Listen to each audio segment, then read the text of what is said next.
Masaya, makulay, at maingay. Ganito ang eksena sa isa sa pinakainaabangang okasyon sa bayan ng Apalit. Sa kabila ng matinding init ng panahon, hindi pa rin napigilan ang pagdagsa ng libo-libong deboto para sa ika-429 na Apalit Town Festa at ang makasaysayang 182nd Fluvial Parade o ang mas kilalang Apong Irulibad Festival sa Pampanga. Ang taunang tradisyon ng basaan, buhay na naman. Hindi bababa sa 300 bangka ang nakiisa at pumaligid sa pagoda ng mahal na patron ng bayan. Ang mga deboto na hindi nakasabay sa ilog, matyagang nag-abang sa likod ng kanilang mga bahay na malapit sa porsyon ng Pampanga River para masaksihan ang pagdaan ni Apong Iru bago ito ihatid sa St. Peter the Apostle Parish Church sa Barangay San Juan.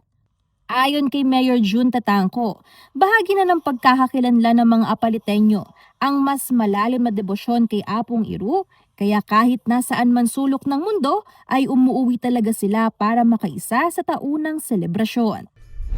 Si Apong Iru po kasi especially dito sa mga Apaliteños kahit nasa abroad yan, uuwi pagdating ng fiesta.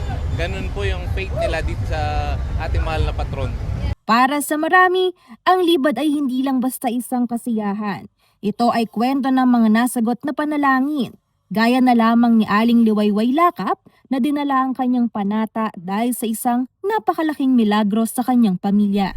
Yung ano ko sa anak ko, yung hiniling ko sa kanya na saan magkaanak ako ng lalaki. Kasi naano yung anak ko parang, kumbaga nalalaglag. Dinasal ko.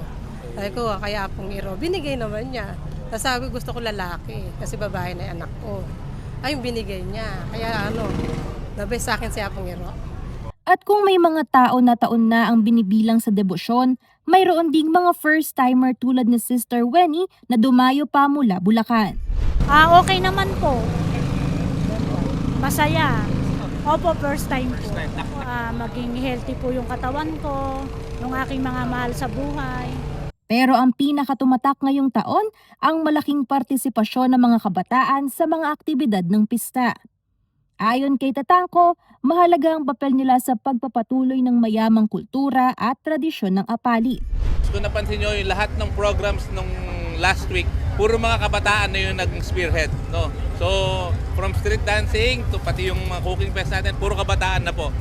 Sabi ko, malayo mararating ng mga tiga-Apalit dahil yung mga kabataan dito preserve itong ating kultura. Bago pa man ang araw ng basaan, naglabas na ang Apalit LGU ng mga paalala at ipinagbabawal upang mapanatiling ligtas at maayos ang selebrasyon. Panawagan nila magdiwang ng responsable, ligtas at hindi nakakaperwisyo sa kapwa. At dahil nga sa pagdagsa ng mga tao, todo bantay naman ang mga rescuer, pulis at medical teams mula sa iba't ibang bahagi ng Pampanga upang masiguro ang kaligtasan ng mga bisita.